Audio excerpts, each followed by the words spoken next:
After 20 years as a pro DJ, one of the most important and fundamental lessons that I've learned is this. If you want to be remembered as a DJ, it's not just about playing the right tracks. It's also about mixing them in a way that stands out. My name is DJ Blakey, former DMC champion, and in this video, I'm going to show you 4 common mixing habits that are holding DJs back, and what to do instead if you want to be the kind of DJ that people talk about after the night is over. These are the exact techniques that I cover in depth inside my Creative Open Format DJ course, but I want to give you a proper taste of them right now.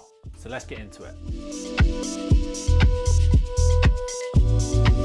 Now, the first common mixing habit holding DJs back is what I call the safety trap. It can get so easy to get into the habit of playing it safe rather than being bold with your mixes and your decisions. The best DJs in the world take risks and they create moments that are completely unexpected. This is not going to happen if you keep performing the same basic transitions where you play a track on this deck, you fade this one in, you swap the bass over, and then you fade this one out. This is the type of mixing that I see most DJs do, and it just simply isn't going to make people remember your sets. I'm going to show you 2 ways that you can use simple mixing techniques like effects, stems, and loops to make mixes that are different and unique to you and your style of DJing. Mixes like the ones I'm about to show you can be performed with any genre, and they're perfect for open format sets where you're hopping from one genre to the other.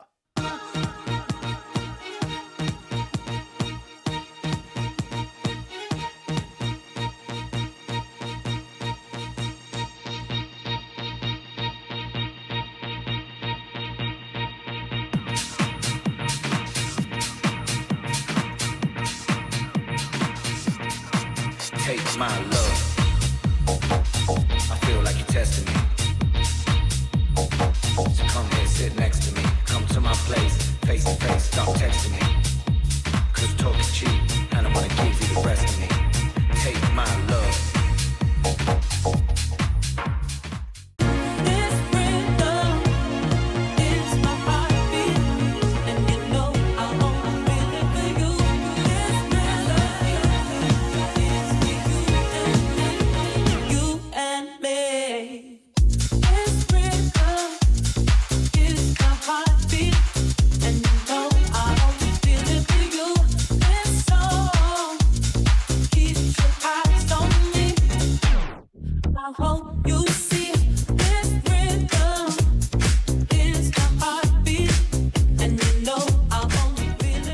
When you learn to break out of the safety trap, mixing becomes so much more exciting, not just for the crowd, but for you as the DJ. These are exactly the kind of techniques that I break down step by step inside my Creative Open Format DJing course.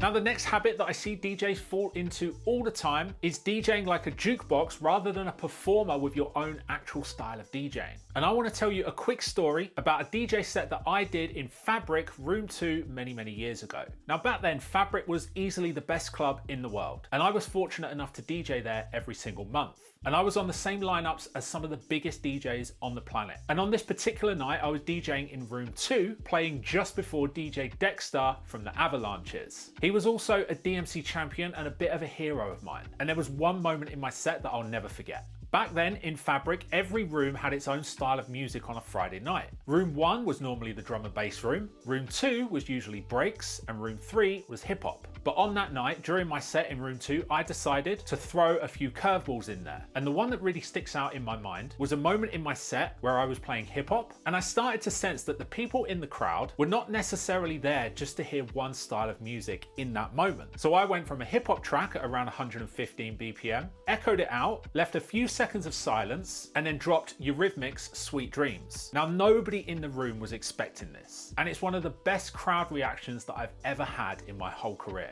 I still remember exactly how it felt to this day. Now, of course, playing Eurythmics' Sweet Dreams is not groundbreaking, but when you play it in a moment where it's slightly unexpected and it's perfect for the vibe and the people who are inside that room, it can become a moment that people never ever forget. So always try to think outside the box and always take a risk when the moment is right. Open format DJing is perfect for this. That moment in Fabric really taught me something. That to be memorable, you don't just play music, you shape the energy of the room. And that's what I focus focus on in my course. Not just how to mix, but how to mix with intention.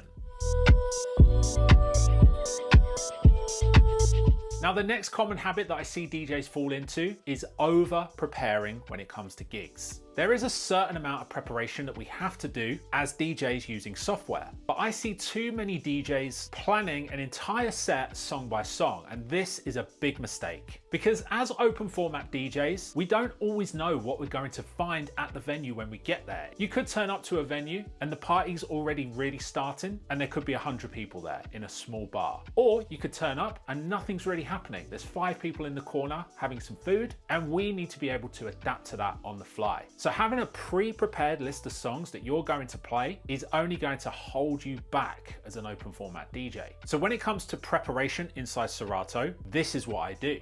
All of my preparation inside Serato is done inside my crates. Now this crate here, OSR Main Room, is from a venue that I used to DJ at in London. All of the songs inside this crate are songs that I feel would be appropriate in that room at that venue. But I have never ever used this as a guide for what to play next. This crate has over 100 songs, and the only information that I need is the BPM, which is this column here, and I can click this column to sort by BPM. So right now, the playlist goes from the highest BPM down to the lowest, and if I click it again, it goes from the lowest BPM to the highest. I also set cue points for my tracks, just so that I can jump to specific moments in the song really quickly. So if you look right here, this Khalees track has got a hot cue set at the beginning and at the main part of the track where the melody and the vocals kick in. These are really the only 2 things that I do to prepare my music. And the reason for this is I don't know what to expect when I turn up for an open format set. I may need to play rock, I may need to play 70s disco, I may need to play hip hop, and I may need to play house. If you're a DJ that goes into an open format set with a preset list of music and you play those tracks in that order, then you are missing out on creating those moments that are perfect for the room and the situation that you're in.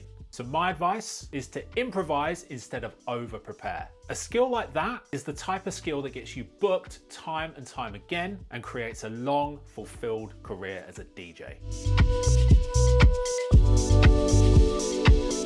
And now the final common habit that I see DJs fall into all the time is sticking to one BPM, one genre, and one style of music for too long. As an open format DJ, we need to be able to hop across genres if needed, depending on the vibe that's in front of us in the venue. So I'm going to show you an example of how you can quickly move from one genre into a completely different style and it still make complete sense. I got some models that you see up in the movies and they wanna make a flick for the camera. Yeah, wanna be Kim Kardashian. Hey, heard I was living like a bachelor.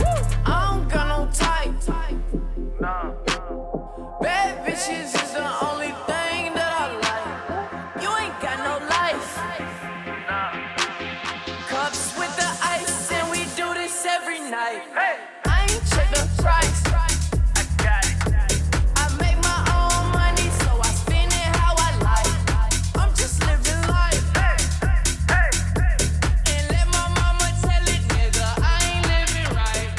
Having skills like this as a DJ will immediately set you apart from 90% of the other DJs out there. If you're playing a hip hop track like I was there, and the vibe in the room suddenly shifts, maybe a new group of people come in, or maybe hip hop just isn't quite working, a technique like this will allow you to easily and quickly shift the energy to a totally new genre without it being too blunt and too jarring for the crowd. So no matter which track you're currently playing, my course gives you real tools for building energy and mixing across genres with ease. The truth is, it's not about being flashy or doing crazy tricks. It's just about playing with intention, about building sets that flow and that surprise people, that actually make you stand out as a DJ. That's what my creative open format DJ course is built around. It's not just how to mix, it's how to think like a DJ who gets remembered. So if anything in this video resonated with you, feel free to check out the course. The link is down in the description. And if you want to check out another video from me and my channel, then YouTube recommends this video